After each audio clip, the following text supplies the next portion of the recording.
Hey, and welcome back. Today, we are going back on that Blackstone 22-inch XL Griddle Pellet Grill Combo because today, we're going to make us some pulled beef tacos. That's right, pulled beef tacos.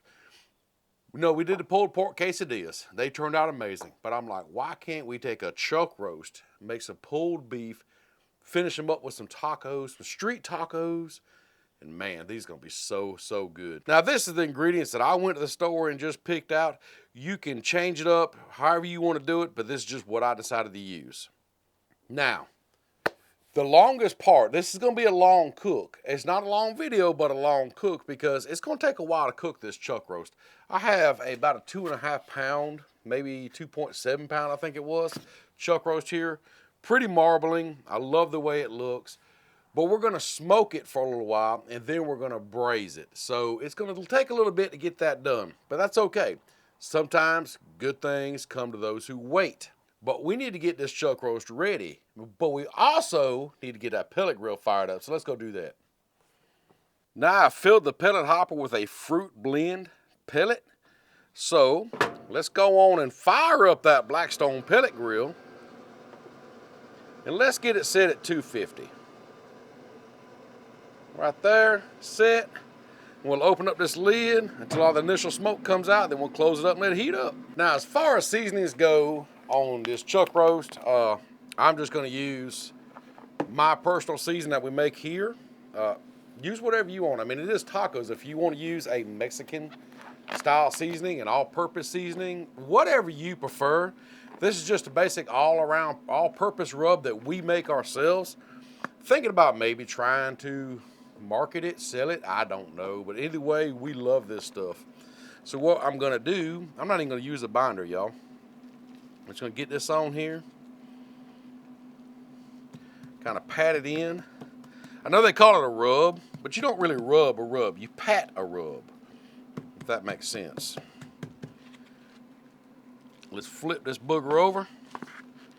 Get this side now. It's a little breezy out here, so it's blowing my seasoning off. That's okay though.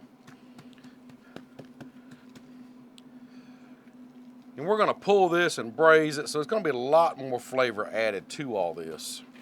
But you also wanna be sure to get the edges, get the whole thing coated. And how thick you put your seasoning on, again, that's your choice. A seasoned chuck roast. Once that pellet grill's up to temp, we'll throw this thing on. Grill's up to temp. I say we put this chuck roast on. Let's open her up. We'll set this beauty right here in the middle. And let's put a probe in it so we can monitor. Try to get it toward the center there. We'll close it up and let it cook. Now we'll let that go till it reaches about 160-ish. And then we'll take it out, put it in the pan, and we're gonna do a few more things to it. We're temping out right at 160 over there on that chuck roast, so got me a little aluminum pan, foil pan, tin pan. I have me a pan. Let's go get it off the grill. She is looking good. Pull that probe out, get it in the pan. Y'all, really is looking good. I'm kind of impressed at the color of this right here. But we got to braise it. I just got me some beef broth here. A lot of people braise differently. However they want to do it, that's up to you. I think some beef broth is just fine. We'll just pour it in this pan right here.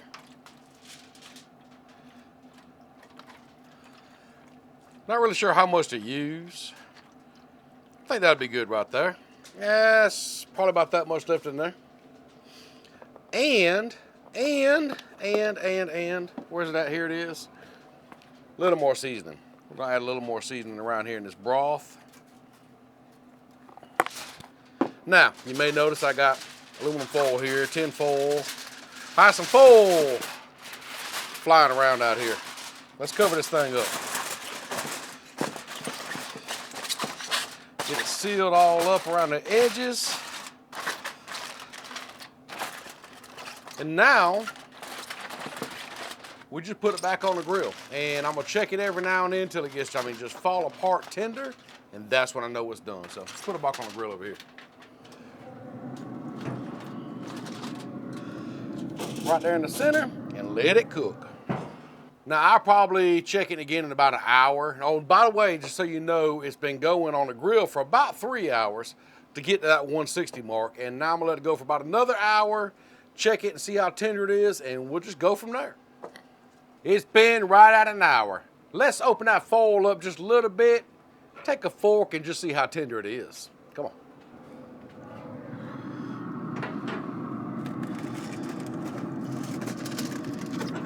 Oh, it's looking good. I love to see the steam coming off of it like that. It's getting tender. There's no doubt about that. But it's not quite ready yet. Let's cover it up. Just let it keep on cooking. So yeah, it's not quite ready yet, but that's okay. Good things come to those who wait. We'll let it cook a little longer.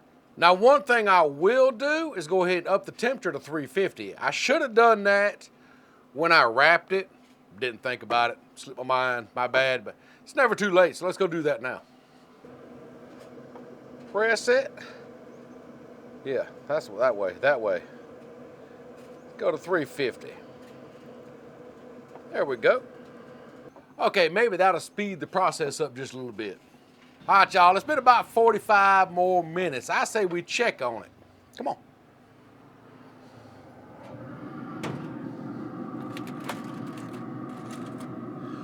Ooh, she's steaming. Good and tender. Not quite. It's getting close though, getting real close. Let's cover it up. Let it cook a little while longer.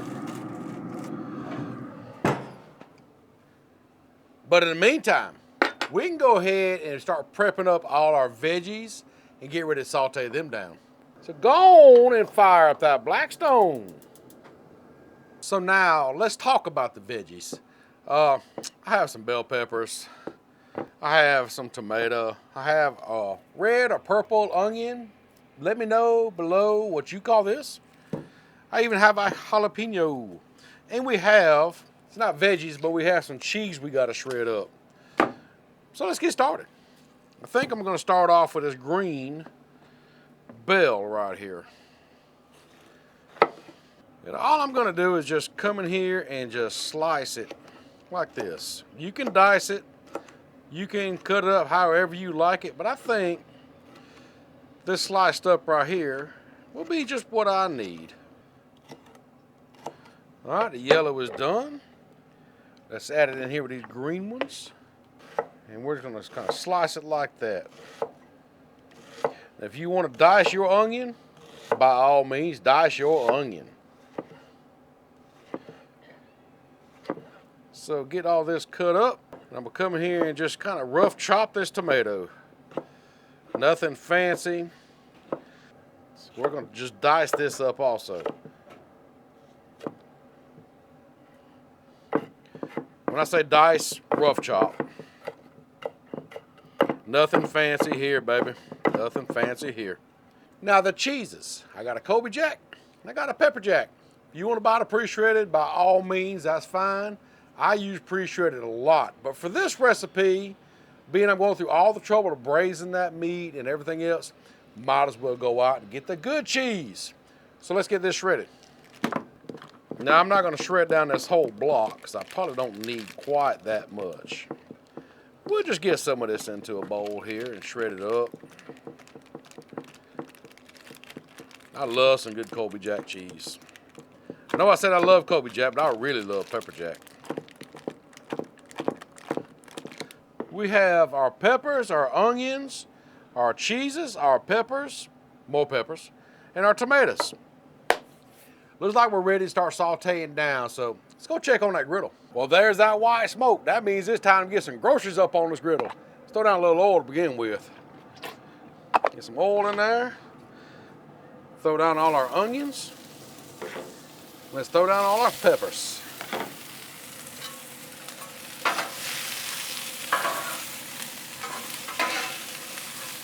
Mix them up. Now don't expect it's gonna take too long for these to cook down. But y'all, we are making tacos. So I'm gonna use some carne asada seasoning on these peppers and onions. Don't need a whole lot, just a little flavor.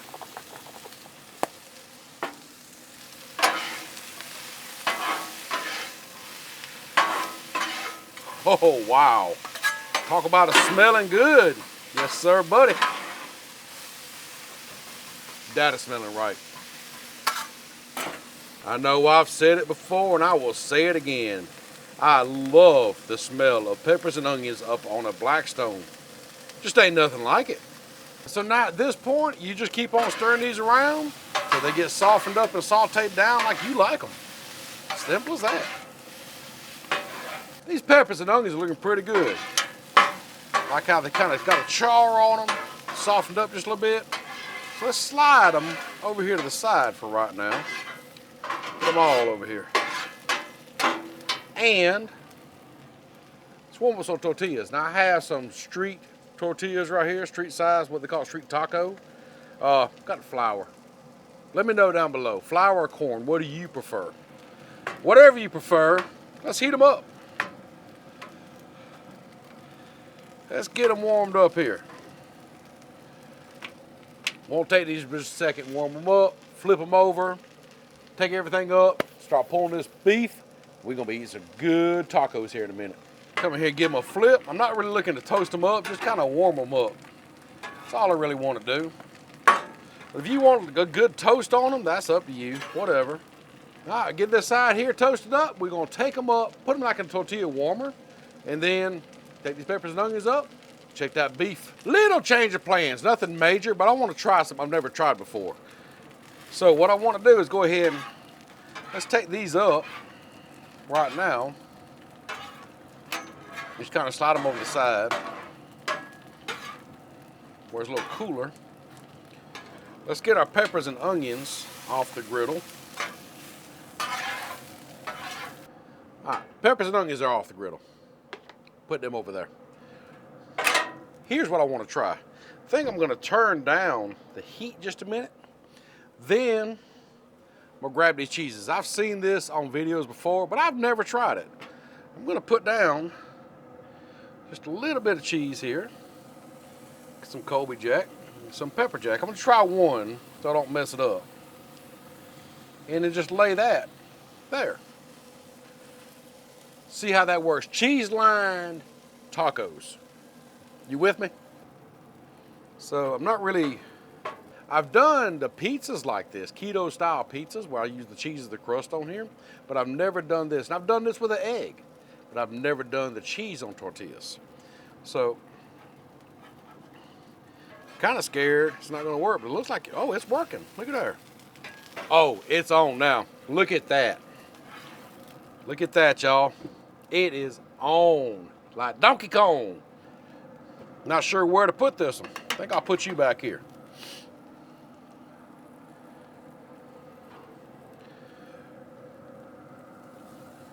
So we're gonna do 4 of these total.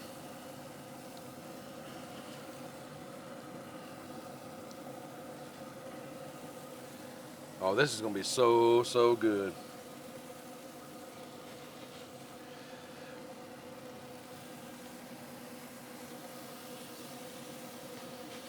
I already got one made, got 3 more going.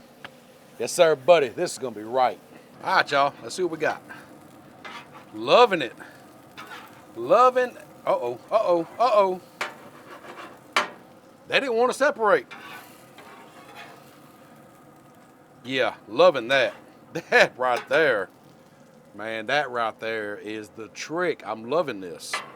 So what I'm gonna do now is I'm gonna break out this little mini street taco holder, and we will put the taco, basically, try to, because it is hot,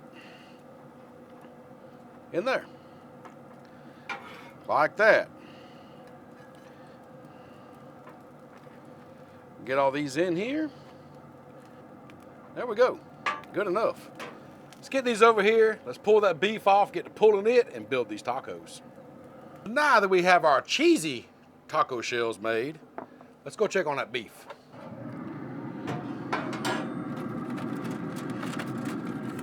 Oh, she is looking good, y'all. Oh, yeah.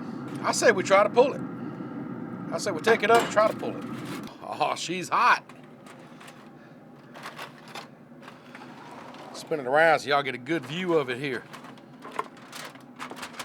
Well, maybe. There we go. Look at that, look at that. That's a pretty chuck roast, y'all. Pretty. But it's doing me no good. Well, I say it ain't. I could probably eat it like it is. I ain't gonna lie. We gotta pull this thing. So, in case you're wondering, these right here really do come in handy. These are made by Blackstone also. Great for handling hot stuff off the griddle or grills. But speaking of hot stuff, you ever see, like on a lot of videos, they just dig in there with them rubber gloves and they don't get burnt and the meat is just steaming? Here's what they're doing. They got cotton gloves up under the rubber gloves. And that's how they keep from getting burnt. And that's how you can pull pork, beef, whatever, straight off the grill without burning your hands. So that's what I'm gonna do. I think. There we go. Get my fat hand in this glove. Let's see how tender this meat is now. Yes. It pulls apart, good and tender, good and juicy. Loving it. Look at there. Good smoke ring to it. I'm loving this. So I'm gonna get all this pulled apart. We're gonna build up some tacos. All right, it's all pulled and it looks amazing. Now, remember, this only was a 2.5 pound chuck roast. And a lot of that, well, not a lot of it, but some of it was fat, so some of it's unusable. But I wanna show you up close. You have to see the smoke ring on this. It looks amazing. I mean, check out how this pulled beef turned out. You can see that smoke ring and that beef still sitting down here in that braising liquid. Oh, this is gonna be so good. So, so good. Let's build some tacos, y'all. So, let's set this off to the side for right now. Let's get our tacos in place. Now, here's the thing. We got the cheese-lined street tacos. Know we want some of this pulled beef in it. Let's throw some pulled beef in each one. It's done cooled off a good bit. Enough for me to handle barehanded.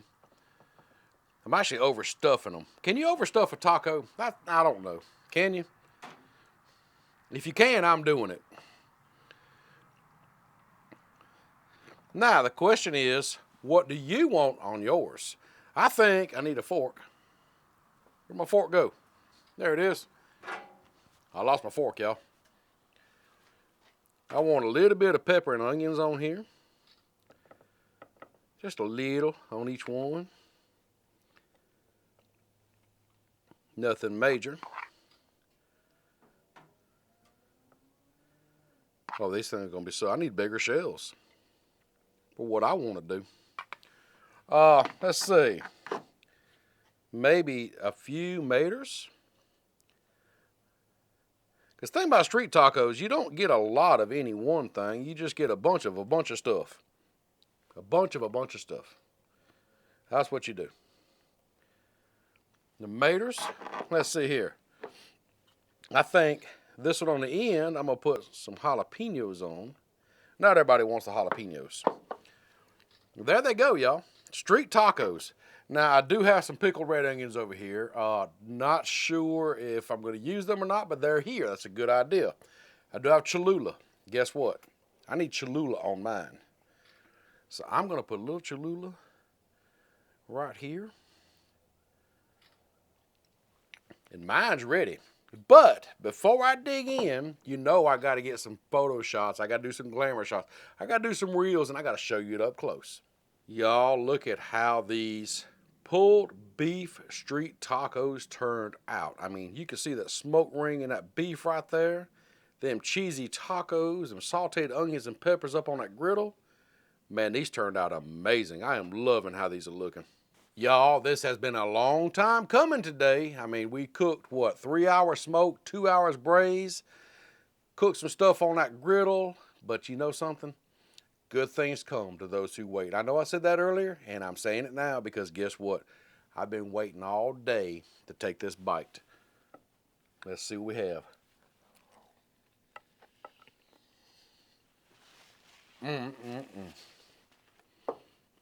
We have an amazing street taco. Y'all, that's really good. I love that cheesy taco. The way the cheese melted into that taco, perfect. If I'd have made them, honestly, if I should have done them very last, that way that cheese was still hot when I had a great cheese pull. Live and learn, so don't do as I do as I say. Do that right before you build the tacos. Pull the meat, then do that. But overall, that's smoked beef. This smoked pulled beef by itself, so good.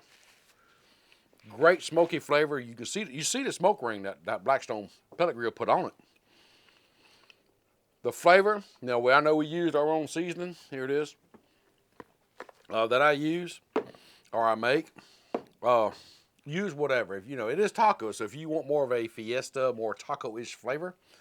Speaking of which, we use that carne asada on them bell peppers and onions. Perfect. When the fresh tomatoes and fresh jalapenos, man, this is the way to go. You got to try these out, and if you do, let me know because it is so good. And you can braise this, or you can cook the chuck roast like this in your oven, but you're gonna miss that smoky flavor. So if you have a grill, a pellet grill, whatever you have, do this. Do the stuff on the griddle. You won't regret it. But right now, check out some of these videos right here, and I gotta go cook some more for the family. We'll see you next time.